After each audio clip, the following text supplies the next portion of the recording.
nunca más volver a corrupción, lo dijo así: os daré las misericordias fieles de David.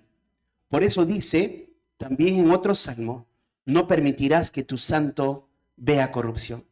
Porque la verdad, David, habiendo servido a su propia generación según la voluntad de Dios, durmió y fue reunido con sus padres y vio corrupción. Mas aquel a quien Dios levantó no vio corrupción. Ese es el pasaje que vamos a ver. Y el tema de esta mañana es: la resurrección de Jesús es un hecho verídico. La resurrección de Jesús es un hecho verídico.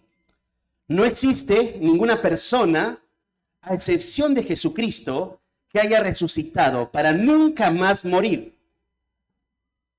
Todos los hombres que existieron, por más prominentes que hayan sido, por más seguidores que hayan tenido, no importa cuán aclamados hayan sido, o cuán poderosos o sabios hayan sido entre sus contemporáneos, el cuerpo de todos ellos sigue en una tumba, y algunos ya se volvieron polvo.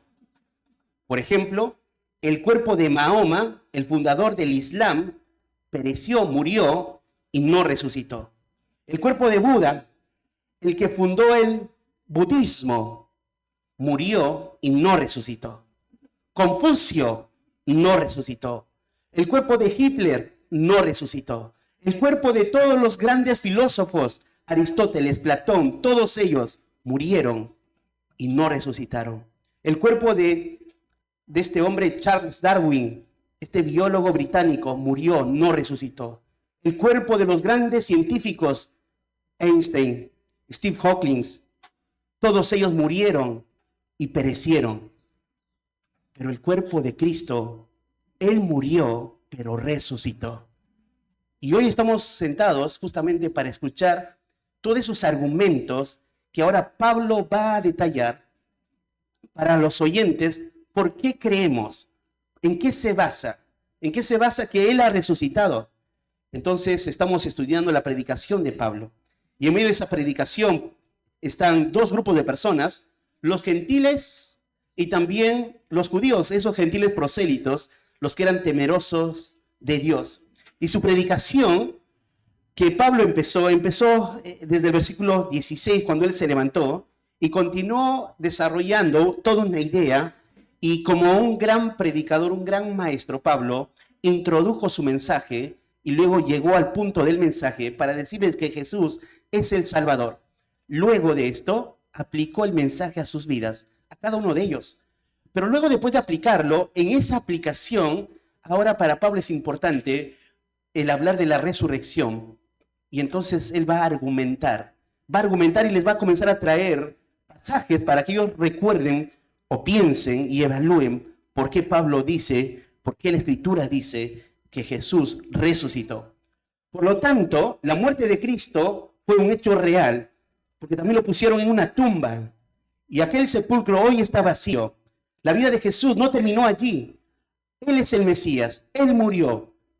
Y contrario a todas las historias de todos estos otros hombres mencionados, Jesús se levantó entre los muertos. Y hoy Él está vivo.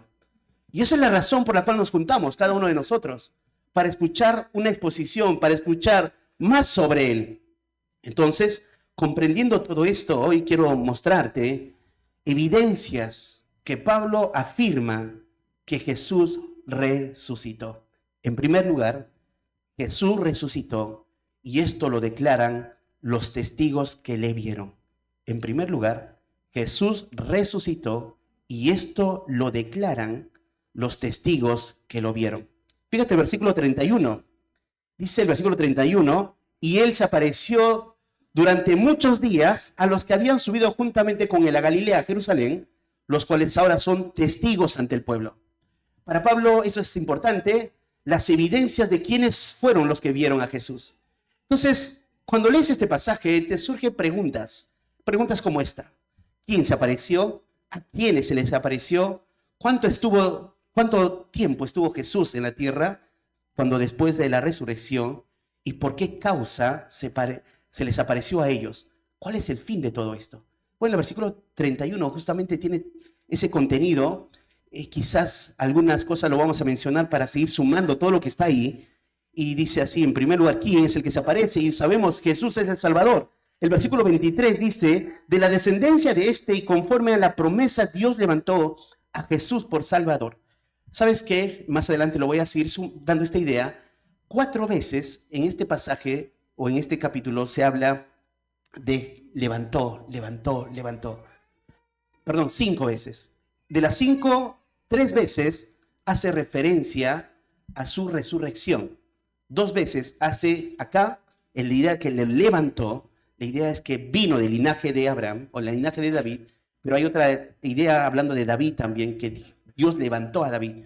Pero 5 veces está esta idea, levantó, levantó, levantó, y de esas 5, como digo, 3 veces que habla de la resurrección, que más adelante lo vamos a ver. Entonces Jesús el Salvador fue levantado, Él resucitó. ¿Y a quiénes se les apareció? Bueno, por lo menos cuando tú investigas, los eruditos llegan a esta conclusión. Como que de 10 a 12 veces Jesús se presentó a distintos grupos de personas. Algunos de manera personal, a otros en grupo y a un gran grupo. Y esta dinámica lo ves en el Evangelio, aún Pablo lo menciona en cuanto a esta resurrección. Por ejemplo, lo tienes ahí en 1 Corintios 15, dice, versículo 6, después apareció a más de 500 hermanos a la vez, de las cuales muchos viven y otros ya duermen. ¿Te das cuenta? Jesús dice, apareció a más de 500 hermanos y a la vez. La idea es que ahí estaban reunidos muchos y Jesús apareció delante de ellos en una gran reunión que hubo. Pero no solo eso, eso fue la gran multitud que lo vio, pero también tiene apariciones, por ejemplo, cuando por primera vez la mujer María Magdalena y con otras mujeres van a la tumba de Jesús y cuando le confunden a Jesús como con el hortelano y luego, ¿dónde han puesto el cuerpo de Jesús? Y luego lo reconoce que Él ha resucitado. Se apareció a las mujeres, se apareció a los 2 hombres que iban camino a Emaús, a este pueblo. Jesús se apareció a ellos. Se apareció varias veces a los discípulos, cuando estaba Tomás, primero cuando no estaba Tomás y luego cuando estaba Tomás, se apareció en medio de ellos. Se apareció cuando ellos regresaron a sus oficios que tenían como pescadores. Jesús apareció en medio de ellos. Y continuamente Jesús apareció. Y al último que se apareció fue a Pablo. Pablo dice, como a un abortivo a mí se apareció. Entonces los testigos están. ¿Y qué hacen estos testigos? Estos testigos declaran. Y en Hechos 1, 2 y 3, fíjate este pasaje, Hechos 1, 2 y 3, dice, hasta el día en que fue recibido arriba, después de haber dado mandamientos por el Espíritu Santo a los apóstoles que había escogido, a quienes también después de haber padecido, se presentó vivo con muchas pruebas indubitables. ¿Frente a quienes se presentó? A sus apóstoles. Y específicamente el versículo 31 dice, y Él se apareció durante muchos días a los que habían subido juntamente con Él de Galilea a Jerusalén. Muy probable que está en la mente de Pablo pensando en los apóstoles. Pero no solo a ellos se apareció, como te digo, a muchas personas. Y entonces ahora hay testigos de la resurrección de Cristo. ¿Y qué hacen estos testigos? Bueno, ahí por ejemplo,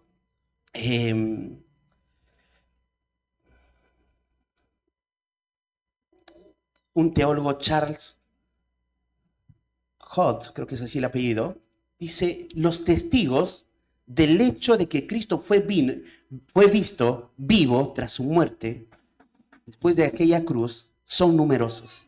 Y ahora ellos son competentes y en todo sentido dignos de confianza. La sinceridad de la convicción de ellos quedó demostrada por sus sacrificios, incluyendo el de sus vidas. Bueno, hasta acá. Este teólogo, cuando habla de la resurrección, él menciona y dice, ¿qué evidencia más grande puede haber? Que personas que lo vieron ahora estuvieron dispuestos a morir por esta realidad, esta verdad. Lo vieron vivo. Porque contrario a esto sería ¿quién estaría dispuesto a morir por una mentira? Nadie se estaría dispuesto a morir por la mentira. ¿Quién podría hacerlo? Los que van a morir por una verdad. Y entonces estos testigos han estado dispuestos a morir porque lo vieron a Jesús. No solamente lo vieron, lo tocaron a Jesús. Pudieron tocar su cuerpo de Jesús. Pudieron no solamente con él, sino escuchar la voz de Jesús. No solamente eso, sino pudieron comer con Jesús. Fue real. Por eso Juan, el apóstol, dice, lo que hemos visto, esto os anunciamos. Lo que tocaron nuestras manos, tocante al verbo de vida, eso os anunciamos. Esta es la idea de estos testigos que están. La otra pregunta es, ¿cuántos días estuvo Jesús presentándose en la tierra después de su resurrección? Bueno, ahí en Hechos 1, el 3 al final dice, apareciéndoles durante 40 días y hablándoles acerca del reino de Dios. ¿Cuántos días Jesús estuvo? 40 días.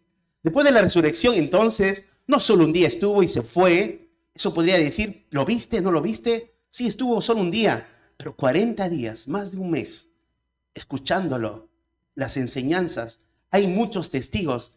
Entonces, la resurrección es un hecho verídico, es un hecho real. Los testigos lo cuentan. Son cientos los que vieron a Jesús, porque dice más de 500 que lo vieron a Jesús.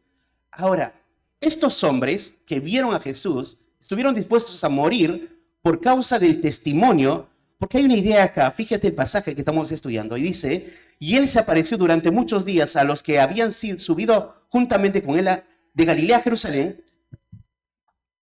Hay una coma ahí, continúa, los cuales ahora son sus testigos. ¿Qué son sus testigos? Y esto es la idea. Jesús se aparece para que haya ahora testigos, sus testigos. Estos testigos van a ser los que van a proclamar esta realidad, esa verdad de la resurrección. Porque si no hay resurrección, Pablo va a decir, vana es nuestra fe. Somos pecadores aún y no hemos sido redimidos. Los testigos eran personas claves, piezas precisas, sus testigos. Y ahí la palabra sus testigos, te cito una idea del griego que está en caso genitivo, este pronombre. Lo que te da la idea, te expande un poco la mente, es que, sabes que el genitivo lo que hace es calificar o restringir el nombre mediante una caracterización específica. Lo que quiere decir es que estos que poseen este encargo son particularmente de él, sus testigos. O sea, de él es. Ellos llevan ahora el nombre, van a llevar el nombre de aquel a quien han visto, sus testigos. Y la palabra testigo es mártir en el griego, que quieren decir que van a estar dispuestos ahora a morir como testigos fieles, sus testigos. ¿Y testigos frente a quién? Al pueblo. El pueblo va a oír. Entonces, claro, Pablo está frente a otro grupo de personas y les está diciendo, hay testigos que han hablado al pueblo. Ellos han visto a Jesús resucitado. Spurgeon dice esto. La salvación depende de la encarnación, vida y muerte y resurrección de Jesús. El que cree correctamente en estas verdades ha creído en el Evangelio. Y creyendo en el Evangelio encontrará sin duda la salvación eterna en él, porque él ha resucitado. Si quitas la resurrección de esta ecuación de su sufrimiento, no queda nada. La resurrección es el clímax o el punto determinante para que ahora el hombre pueda tener vida, pueda gozar de plenitud de vida, porque Jesús resucitó. Si no fuese así, como dice Pablo también ahí en Corintios, sería vana nuestra fe. Entonces, la resurrección es la pieza fundamental del cristianismo. Pablo dijo así, pero si se predica de que Cristo, que resucitó a los muertos, si se predica de que Cristo resucitó a los muertos, ¿cómo dicen algunos entre vosotros que no hay resurrección de muertos? Porque si no hay resurrección de muertos, tampoco Cristo resucitó. Y si Cristo no resucitó, vana entonces nuestra predicación y también vuestra fe es vana. ¿Qué quiere decir? Es esto. Pablo dice, si Cristo no resucitó, este texto no tiene poder. Es vacío. No tiene vida. Y si Cristo no resucitó, están en pecado. Están todavía esclavizados al pecado. Pero no es así. Cristo resucitó. Y hay testigos, hermanos, que hablan de esto. Bueno, en segundo lugar, entonces en primer lugar, Jesús resucitó, y esto le declaran los testigos que lo vieron. En segundo lugar, Jesús resucitó, y de eso se trata el Evangelio. Jesús resucitó, y de eso se trata el Evangelio. Versículo 32, dice, y nosotros también os anunciamos, ¿qué dice? El Evangelio de aquella promesa hecha a nuestros padres. Y nosotros, ¿quién está pensando acá? Pablo. Lucas está tomando y ha escrito el libro de Hechos, tomando la predicación de Pablo, y Pablo dice nosotros, incluyéndolo a Bernabé en tal caso. Él está parado con Bernabé frente a estos hombres, dice nosotros también os anunciamos. Y ahí la palabra anunciamos el Evangelio, aunque lo vemos con él, este artículo, hay 3 palabras, pero en el griego es solo una palabra, y esta es la idea de esto. Es la idea de evangelizo, que quiere decir llevar la buena noticia, anunciar, proclamar, como un heraldo que escuchó una noticia buena. Entonces, esto he escuchado en algún momento en una clase. El evangelista, el heraldo, lo que hacía era llevar buenas noticias o malas noticias. Entonces, si había una guerra entre 2 naciones, veías a alguien venir entre las montañas y corría. Si venía corriendo, si venía corriendo apurado es porque tenía una noticia. Y el heraldo iba a tener buena o mala noticia. ¿Perdimos o ganamos? Y llega y dice, ganamos, ganamos, ganamos. Esa es la idea del heraldo, traer noticias. Eso hace el Evangelio. El Evangelio trae buenas noticias. ¿Y quiénes son ellos? Pablo y Bernabé van y dicen, ganó, venció, resucitó. Cristo venció la muerte. Y esto sería lo que Pablo dice.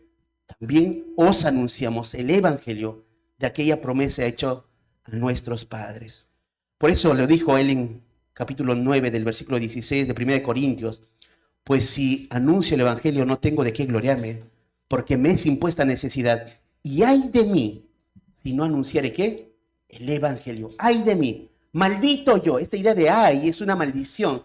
Maldito soy yo si no anuncio el Evangelio. ¿Cuál es el fin entonces de la iglesia? ¿Cuál es nuestro fin de estar aún en esta tierra? No es de pensar en nuestros negocios, no es pensar en cuanto a en un sentido nuestra salud, no es pensar en eso, aunque eso es parte de la vida. La razón por la cual estamos vivos y después de conocer a Cristo es para que seamos lo mismo que Pablo hace, anunciar el Evangelio, proclamar el Evangelio. Por lo tanto, si el Evangelio es una buena noticia, ¿merece ser oída? Claro que sí. Si el Evangelio es una buena noticia, merece ser oída. Para hacer un paréntesis, a ver si me siguen, hoy en la tarde 2 equipos se van a presentar y al final va a haber una buena noticia. Para algunos. No les quiero decir de quién. Pero ahí está una buena noticia. Bueno, esto no se compara en nada a la resurrección de Cristo. Si escuchaste, todos estos grandes hombres perecieron, pero hay una mejor noticia, una buena noticia. Y eso es Evangelio. El Evangelio, Cristo resucitó de entre los muertos. Ahora, fíjate el pasaje que estamos viendo. Dice, nosotros también os anunciamos el Evangelio de aquella promesa hecha a nuestros padres. Aquella promesa hecha a nuestros padres. ¿Qué promesa era hecha a nuestros padres? Ellos, antes de ver esta promesa hecha a los padres, debieron haber comprendido, si son fieles a la escritura del Antiguo Testamento y fieles a las profecías que hablaban. Hay un pasaje que dice, en Isaías 49, dice, súbete sobre un monte alto, anunciadora de Sión, levanta fuerte tu voz. Anunciadora de Jerusalén, levanta, no temas. Di a las ciudades de Judá, ved aquí el Dios vuestro. Y el 52:7 dice, cuán hermosos son sobre los montes los pies del que trae alegres nuevas, del que anuncia la paz, del que trae nuevas del bien, del que publica salvación, del que dice a Sión, tu Dios reina. Si ellos están entendiendo, si ellos son fieles a los pasajes del Antiguo Testamento, entonces se está haciendo un eco en su mente. Cuando Pablo dice, os anunciamos el Evangelio, ellos tendría que ser un eco, porque en el Antiguo Testamento se hablaba de que había haber una buena noticia y de cuán hermosos son esos pies de los que anuncian esa buena noticia. ¿Y cuál es esa buena noticia? ¿Por qué? ¿De qué se trata? Bueno, aquella promesa hecha a vuestros padres. Y esa promesa hecha a los padres, solo te cito unos pasajes. Isaías 7, 13, 14. Fíjate, Isaías 7, 13, 14. Dijo entonces Isaías, oí ahora, casa de David, os es poco el ser molesto a los hombres, sino que también lo seáis a mi Dios. Por tanto, el Señor mismo os dará señal. He aquí, la Virgen concebirá y dará a luz un hijo y llamará su nombre Emmanuel. Ya había una promesa a Israel, a Sión. Isaías lo está diciendo. Va a venir y va a dar a luz una virgen. Y el nombre del que se le da a ese hijo va a hablar de la naturaleza de ese hijo. Pasa algunos siglos y ahora en Mateo 1:23 dice, he aquí, una virgen concebirá y dará a luz un hijo y llamará su nombre Emmanuel. Está en Mateo 1:23, cuando el ángel habla con María. La virgen concebirá y dará a luz un hijo y su nombre será Emmanuel. ¿Y qué es Emmanuel? Dios con nosotros. Ya estaba dicho, ya estaba predicho en el Antiguo Testamento. Las profecías hablaban como esta. Pero tú, Belén, Efrata pequeña para estar entre las familias de Judá, de ti me saldrá el que será el Señor en Israel. Y sus salidas son desde el principio, desde los días de la eternidad. Belén, Efrata pequeña entre las familias de Judá. De ahí sacó y de ahí salió Jesús. Entonces, para estos hermanos, para estas personas que están oyendo a Pablo, ahora ellos tienen una gran responsabilidad de seguir lo que Pablo está enseñando, seguir el eco del Antiguo Testamento, porque dice, la promesa hecha a nuestros padres, se nos ha dicho, se les ha dicho a ellos. Ellos ahora son responsables de creer o rechazar. Claro, acá no se va a ver todavía esta parte, pero ya Pablo está poniendo peso a sus decisiones que en algún momento va a desencadenar. Es indudable, las escrituras hablaban de esto.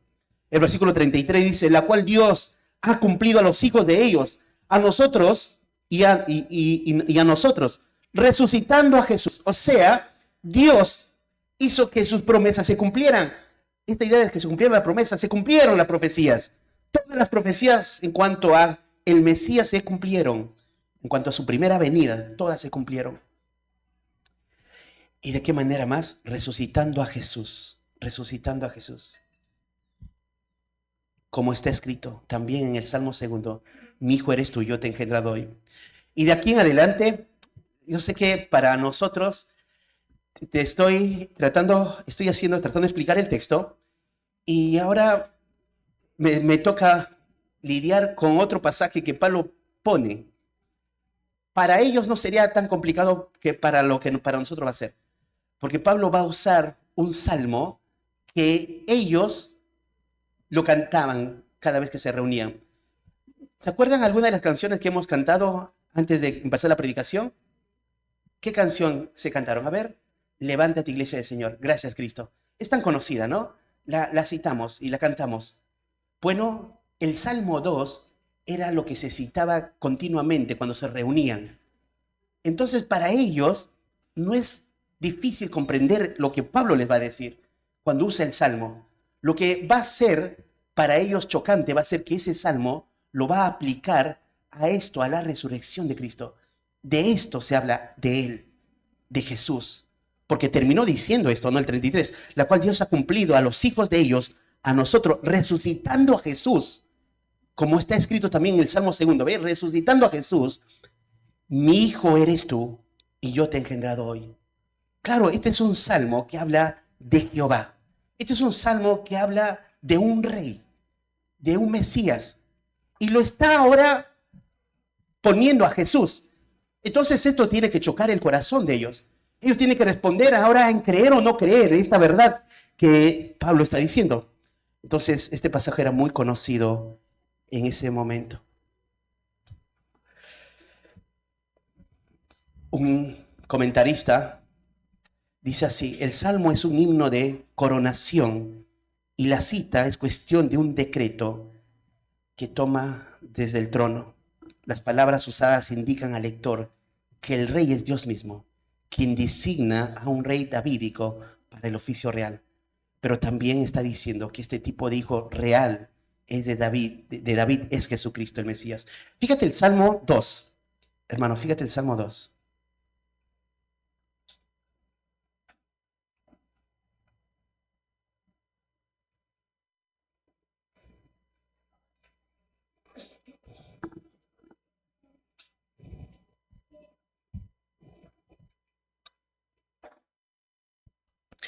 ¿Sabes una cosa de los salmos, hermanos? Tú ves el libro 1 de Salmos ahí, del capítulo 1 arriba, ves ahí dice libro 1, ¿está en tu Biblia? Libro 1. Bueno, sabes que hay 5 libros, 5 tomos en todo el grupo de los Salmos, ¿ok? Y sabes que el capítulo 1 y el capítulo 2 fueron puestos intencionalmente. O sea, si los Salmos es la forma como los judíos tenían que acercarse a adorar a Jehová, no cualquiera lo podía hacer. Entonces, ¿quiénes son? Los que son bienaventurados son los que se tienen que acercar a Jehová a adorarle. El Salmo 1 habla de eso: bienaventurado el varón que no anduvo en consejo de malos. Entonces tiene que pensar primero, antes de adorar a Jehová, tengo que pasar por el Salmo 1. El Salmo 2 también está puesto intencionalmente. Y el Salmo 2 ahora habla de ese rey. El rey que va a dar la oportunidad que le adoren. Pero tienen que pensar esto. Vamos a leer, dice Salmo 2,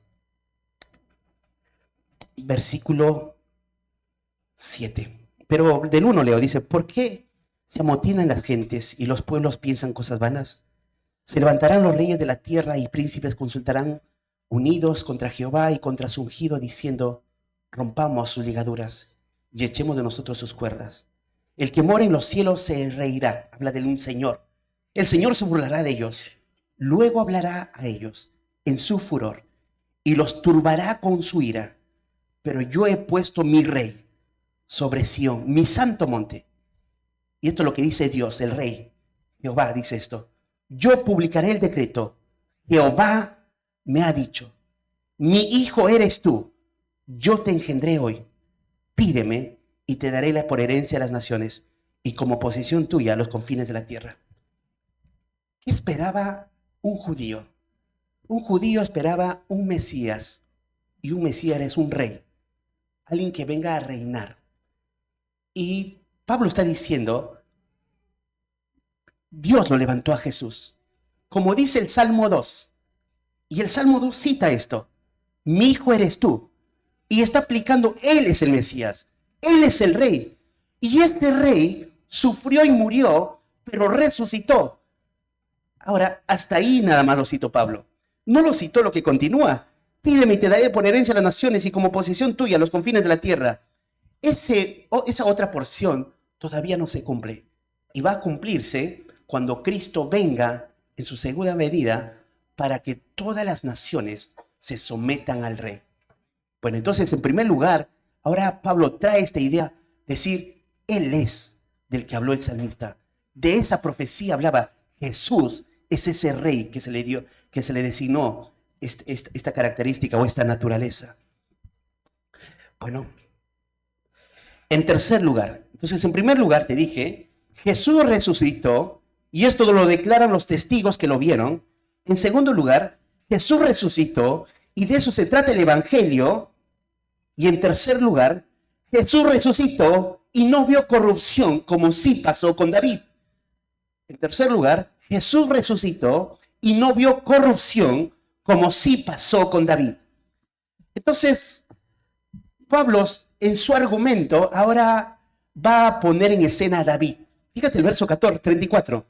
Y en cuanto a que le levantó de los muertos para nunca más volverle a corrupción, lo dijo así: os daré las misericordias fieles a David. Hasta ahí. Cuando lees así, parece difícil de comprender. Bueno, te quiero explicar un poquito.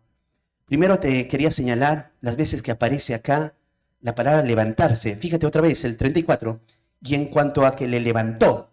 Ahí la palabra levantó es distinta al versículo 34. Fíjate el verso 34. Dice, la cual Dios ha cumplido los hijos de ellos, y a nosotros resucitando a Jesús, como está escrito también en el Salmo 2, mi hijo eres tú, yo te he engendrado hoy. Perdón, el 34. Y en cuanto a que le levantó de los muertos, para nunca más volver a ver corrupción. Estamos en el mismo 34, perdón. Síganme con esto, hermanos. El 30 y el 37, el versículo 30 y el versículo 37, dice, mas Dios le levantó de los muertos. Versículo 37, mas aquel a quien Dios le levantó no vio corrupción. ¿Te das cuenta? Hay dos palabras similares, levantó, levantó. El verso 34 también dice, le levantó. De estas tres palabras, el versículo 30 y el versículo 37 se parecen. En el griego es el mismo, la misma idea. Y en el versículo 34 que estamos viendo, es otra palabra, pero que también tiene la misma idea. ¿Y por qué, pastor, dices esto? Porque por la ricura del griego. Traté de decirte esto por lo rico que es el griego. ¿Cómo así? O sea, Pablo usó las del versículo 30 y el versículo 37 para referirse a esto. Para alguien que despierta a alguien. Y en el verso 34, a alguien que resucita a otro. Pero es la misma idea, resucitar. O sea, lo que hace Pablo es usar la ricura del griego para referirse que Jesús fue levantado por el Padre. Una y otra vez lo dice. Entonces no cabe duda. Ellos con ese mismo lenguaje que están oyendo una y otra vez, lo despertó. ¿De dónde lo despertó? De los muertos lo despertó. En segundo lugar, lo resucitó, lo volvió a la vida. Esta es la idea, Jesús resucitó. Eso le dice el versículo 34. Y en cuanto a que lo levantó de los muertos para nunca más volver a corrupción. Y te explico más adelante la idea de corrupción. Lo dijo así: os daré las misericordias fieles de David. ¿Por qué dice ahora, os daré las misericordias fieles de David? Bueno, hay un pasaje en Isaías 55:3. Fíjate, Isaías 55:3. Te vuelvo a decir, para ellos es más práctico todo lo que Pablo está diciendo, porque lo comprenderían, pero nosotros tenemos que buscar el pasaje y comprenderlo. 55:3 dice, inclinad vuestro oído y venid a mí, oíd, y vivirá vuestras almas, y haré con vosotros pacto eterno, las misericordias firmes a David. Acá Isaías el profeta está haciendo una invitación al pueblo. Venid, dice él, y vuestros oídos oigan. Y luego, ¿qué dice? Y haré con vosotros un pacto eterno. ¿Y de qué se trata ese pacto eterno? Que van a disfrutar de las misericordias de David, la bondad de David. ¿Qué quiere decir la bondad de David? Las misericordias firmes de David. Bueno, lo que se le ha prometido a David, ustedes van a disfrutar, van a gozarlo. Pablo no está hablando aquí con este pasaje en cuanto a la resurrección, sino los beneficios de la resurrección. Te lo vuelvo a decir. Pablo no está hablando acá usando este pasaje de Isaías para hablar de la resurrección, sino los beneficios de la resurrección. Porque dice las misericordias firmes a David, la benevolencia que se le dio a David. Entonces, si ellos están siguiendo la idea, están siguiendo que se aplica de lo que se dice del Mesías de Salmos 2:7, mi hijo eres tú, yo te engendré hoy y te daré los confines de la tierra. Pídeme y te daré los confines de la tierra. Al Mesías se le iba a dar, le está aplicando. Jesús es el Mesías, es el rey. Y ahora sigue hablando y luego llega a decirles esto, que Dios levantó a Jesús. Y desde esa resurrección, ustedes pueden gozar las bendiciones de David. O sea, la resurrección trae una bendición a todo aquel que cree. Aunque no habla de la resurrección el pasaje, sino el beneficio de la resurrección. Y qué hermoso, porque todos aquellos que hemos gustado la salvación, nos damos cuenta de qué trata esto. Hay una bendición haber creído en Cristo. Y tenemos bendiciones eternas, bendiciones celestiales. Y no sé si les pasa, solo a mí me pasa, pero que cuando pasa una situación, el Espíritu Santo te trae un pasaje a la mente. ¿O no es así? Amén, ¿no? O cuando estás llorando, como si alguien consolara tu alma. Son beneficios por haber creído en Cristo, el que resucitó entre los muertos. Esas son las bendiciones. Qué grande es entonces la resurrección. Todos aquellos que creen en Él disfrutan esa bendición. Y aun cuando estoy a punto de ceder al pecado, viene un pasaje y una voz te dice, como si te dijera, no, no lo hagas. ¿Y quién hace esa obra? Dios, los beneficios de David, las bendiciones que brotan desde la resurrección de Cristo. Qué hermoso esta verdad. Pero no termina Pablo, quiere seguir argumentando. Verso 35. Por eso dice también en otro salmo, nos mandó otro salmo Pablo, dice, no permitirás que tu santo vea corrupción, porque a la verdad David, habiendo servido a su propia generación según la voluntad de Dios, durmió y fue reunido con sus padres y vio corrupción. Y acá Pablo está entrando en un asunto que para ellos va a ser un poquito más fuerte. Fíjate, fue de a poco a más.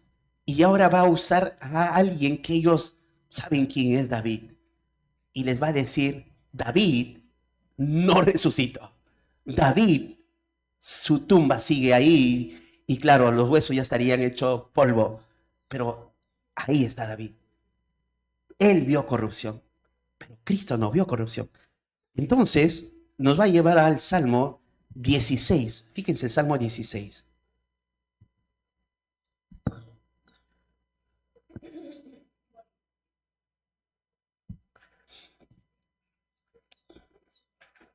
El verso 8 y 10 dice, a Jehová he puesto siempre delante de mí, porque está a mi diestra. No seré conmovido. Se alegró por tanto mi corazón y se gozó mi alma. Mi carne también reposará confiadamente, porque no dejarás mi alma en el Seol. Que dice, no dejarás mi alma en el Seol. Una y otra vez había estos salmos que se hablaban. El pasaje que estamos viendo es el Hechos 13 y el 36 dice, porque a David, perdón, el 35 dice, por eso dice en el Salmo, no permitirás que tu santo vea corrupción. No permitirás que tu santo vea corrupción. Y en el verso que hemos leído del Salmo 16, el 8, el 10 dice, porque no dejarás mi alma en el Seol. No dejarás mi alma en el Seol. Quiero citar lo que escribía. Dice, David dice de él, veía siempre delante de mí porque está a mi diestra, no seré conmovido. Ahora Pablo usa un pasaje del Antiguo Testamento para afirmar contundentemente la resurrección. David dice, y esto es importante, fíjate el verso, si estás conmigo ahí en Salmo 16:8, dice, a Jehová he puesto siempre delante de mí porque está a mi diestra, no seré conmovido, no seré movido. Se alegró, por tanto, mi corazón, se gozó mi alma. Por lo tanto, David dice cuán importante es que podamos observar que los escritores del Antiguo Testamento, ellos escribieron más de lo que nosotros pensamos, de lo que ellos sabían. Quiero citar esto. Perdón, estoy tratando de ordenar mis ideas, hermano. A veces me pasa de una manera tan rápida, pero hoy se tardó un poquito. Hay un libro, La hermenéutica de los escritores bíblicos, de Abner Chong, que cuando lo leí quedé abrumado por los conceptos que tenía. Y una de las cosas es que, de lo que dice es esto. Dice que muchos de nosotros cuando leemos a los profetas, pareciera que ellos escribieron las profecías sin saber que cuando escribían ellos lo entendían. Pero cuando realmente tú lees a los profetas y aplicas la hermenéutica dentro de sus escritos y ves el flujo teológico que construye, puedes observar que ellos usaron los escritos de los que le precedieron para seguir escribiendo, mirando hacia un futuro, comprendiendo lo que escribían. O sea, ellos escribieron sabiendo lo que escribían. No es que cuando escribió David un salmo, se le escribió y no se dio cuenta de lo que escribió, solamente para que se cumpla en el futuro cuando Cristo vino. Sino lo contrario fue. Ellos cuando escribieron, miraban hacia el futuro con esperanza. Miraban hacia el pasado, lo que escribieron, los que le precedieron, que seguían escribiendo hacia el futuro. Entonces, ellos seguían escribiendo, confiando que esto un día va a pasar y esto va a suceder, mirando hacia el futuro. Entonces llega a la conclusión, los escritores del Antiguo Testamento sabían más de lo que nosotros pensamos de lo que ellos sabían. Ellos eran teólogos. Entonces al escribir, escribían como este Salmo 16 del 8 al 10. ¿Me siguieron con eso? Y dice el verso 16, el Salmo 16, 10. Vamos a ver ahora con calma esto. Dice, porque no dejarás mi alma en el Seol, ni permitirás que tu santo vea corrupción. Ahora, piensen esto. David, cuando dice esto, no permitirás que mi alma, no dejarás mi alma en el Seol, da por hecho algo que murió, ¿o no es así?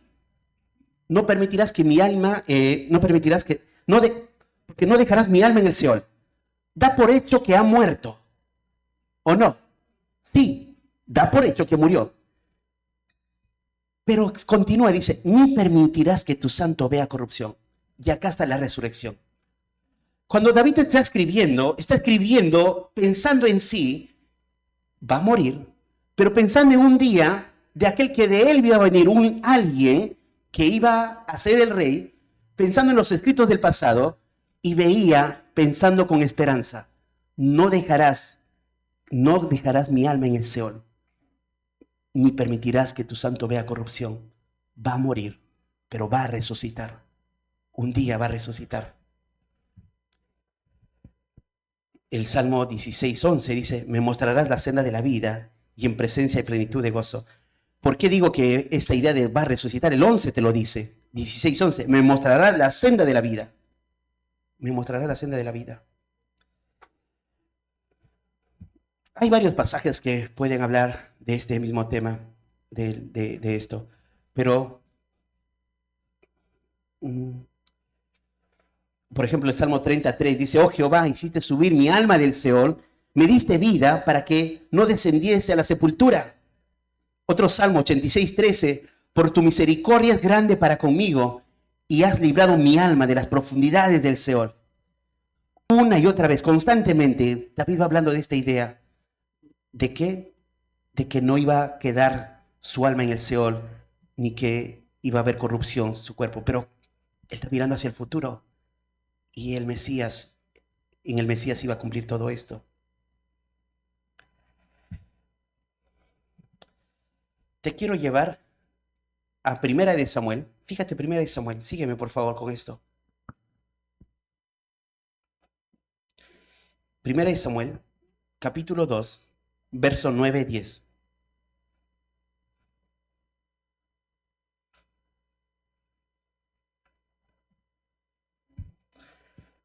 Y cerramos toda la idea de ver corrupción, de lo que habrá morir. Primera de Samuel 2, 9, 10. Dice, Él guarda los pies de sus santos, mas los impíos perecen en tinieblas, porque nadie será fuerte por su propia fuerza. Delante de Jehová serán quebrantados sus adversarios, y sobre ellos tronará desde los cielos. Jehová juzgará los confines de la tierra, dará su poder y exaltará el poderío de su ungido. El escrito de acá, cuando se aplica la regla de interpretación de la hermenéutica, esto es un quiasmo. Te explico y salgo de esto también, de lo que me estoy metiendo. Pero escúchame esto, es un quiasmo. ¿Qué es un quiasmo? Es así, es como, yo lo entendí así, es como una hamburguesa. Mala hora de hablar de hamburguesa, ¿no? Ya estás pensando en el almuerzo, pero la mejor forma de comprender creo es eso. Y tienes una hamburguesa, tienes un pan de arriba y un pan abajo. Y al medio, ¿qué tienes?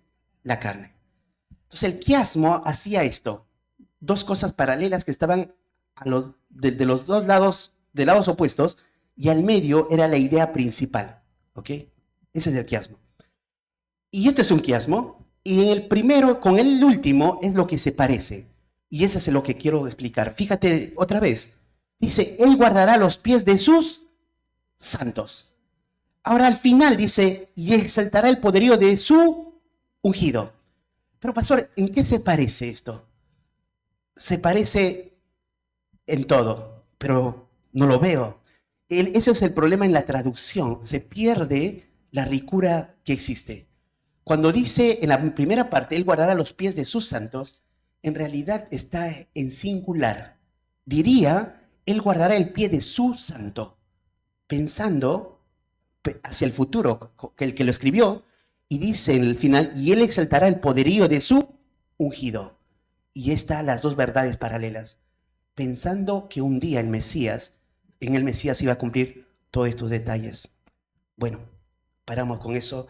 Y el 36 dice, porque a la verdad David, habiendo servido a su propia generación según la voluntad de Dios, durmió y fue reunido con sus padres y vio corrupción. ¿Y qué lo que quiere decir Pablo ahí? Es que murió. Pero Cristo no, hermanos. Romanos 6:4 dice, porque somos sepultados juntamente con Él para muerte por el bautismo, a fin de que como Cristo resucitó a los muertos, por la gloria del Padre, así también nosotros andemos en vida nueva. Cristo resucitó. Y porque Él resucitó, nosotros podemos andar en vida nueva. Su resurrección. Y esto es todo lo que he estado pensando. Entonces Pablo una y otra vez hablaba de la resurrección. Te cito los tres conceptos que he marcado. En primer lugar, Cristo resucitó y esto lo declararon los testigos que lo vieron. En segundo lugar, Jesús resucitó y de esto se trata el Evangelio. En tercer lugar, Jesús resucitó y no vio corrupción, como sí pasó con David. David continuó su cadáver en esa tumba, pero Jesús no vio corrupción, resucitó. Él es Dios. Un hombre que ama mucho al Señor dice esto: el hecho de la resurrección de nuestro Señor se basa en una evidencia que ningún incrédulo puede jamás explicar. La resurrección es un milagro, la salvación es un milagro, el alma de la persona es un milagro. ¿Lo puedes explicar? La vida es un milagro. Por eso tratan de explicar cómo se generó la vida. Es un milagro. Alguien tuvo que hacerlo, Dios. La salvación es otro milagro. De que estábamos muertos, ahora tenemos vida. ¿Lo puedes explicar, la salvación? No lo puedo explicar. La resurrección es otro milagro. Es sobrenatural, la obra de Dios. Entonces él piensa así. Se basa en una evidencia que ningún incrédulo puede jamás explicar. Y está confirmada por testimonios de todo tipo, clase y descripción. La historia clara y sin tapujos que cuentan los escritores de los evangelios es una historia que no puede ser derribada. Cuanto más se examine el relato dado por ellos, más inexplicable parecerá el hecho. Cuanto más te introduces a ver la resurrección, más, dice este escritor, no lo voy a comprender, solo lo voy a creer. Cristo resucitó. Y como Cristo resucitó, pensé en esto. ¿Qué pues diremos? Si Dios es por nosotros, ¿quién contra nosotros? El que no escatimó ni a su propio Hijo, sino que lo entregó por todos nosotros, ¿cómo no nos dará también con Él todas las cosas? ¿Quién condenará a los escogidos de Dios, hermanos? Dios es el que justifica. ¿Quién es el que condenará? Cristo es el que murió. Más aún, el que también resucitó. El que además está a la diestra de Dios. El que también intercede por nosotros. ¿Quién pues nos separará del amor de Cristo? Fíjate, para que Pablo llegue a esta conclusión, pasó por su muerte y su resurrección. Para que esta verdad se haga real en nosotros, para que diga él, ¿quién nos separará del amor de Cristo? Tribulación, angustia, persecución, hambre, desnudez, peligro o espada. Como está escrito, por causa de ti somos muertos todo el tiempo. Somos contados como ovejas de matadero. Antes, en todas estas cosas, somos más que vencedores por medio de aquel que nos amó. Por lo cual estoy seguro de que ni la muerte, ni la vida, ni ángeles, ni principados, ni potestades, ni lo presente, ni lo porvenir, ni lo alto, ni lo profundo, ni ninguna otra cosa creada nos podrá separar del amor de Dios que es en Cristo Jesús, Señor nuestro. ¿Y por qué nada nos va a separar? Porque Cristo resucitó. Y esa es la gran realidad, hermanos. Y vivimos en esa verdad. Los testigos lo hablan. Las profecías lo declararon para que se predique el evangelio. Y algunos como David, su tumba está ahí hablando que simplemente fue un hombre, pero Cristo resucitó entre los muertos. Por eso este autor Charles Wesley, que es hermano de Juan Wesley, que escribió varios himnos, dice: Cristo ya ha resucitado, aleluya. De la muerte ha triunfado, aleluya. Del poder de su virtud, aleluya. Cautivó la esclavitud, aleluya. El que al polvo se humilló, aleluya. Vencedor se levantó, aleluya. Y cantamos en verdad, aleluya. Su gloria, majestad, aleluya. El que a muerte se entregó, el que así nos redimió, hoy en gloria celestial, reina en vida triunfal.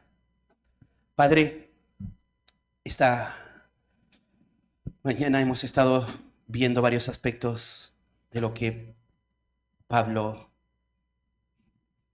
explicaba con varios argumentos contundentes en cuanto a la resurrección de tu Hijo. Y nosotros lo creemos. Los testigos estuvieron y fueron fieles y murieron por la verdad. Y fueron muchos testigos. El Evangelio, en la naturaleza del Evangelio, hay una declaración sublime. Cristo ha vencido. Cristo ha resucitado. Y cuando vemos aún a estos hombres piadosos como David, su vida declara que ellos simplemente fueron hombres, pero no así con tu Hijo, que es el heredero, el rey, el que vendrá a reinar, el que reina en nuestras vidas, el Señor Jesucristo tu Hijo. Por eso le damos toda gloria y honra a Él. Y ayúdanos, Señor, a someternos continuamente a su señorío, porque Cristo ha resucitado. Como el último pasaje que leíamos, ¿quién nos separará del amor de Él si Él ha resucitado? Ni lo alto, ni lo profundo, ni ninguna otra cosa creada va a poder separar, porque Cristo ha resucitado. Y es un hecho verídico, Señor. Gracias, gracias por tu palabra. Te exaltamos a ti por tu obra y tu plan soberano. Exaltamos al Hijo porque venció la muerte y resucitó. Gracias, Señor. Oramos agradecidos en el nombre de ti, Hijo Jesús. Amén.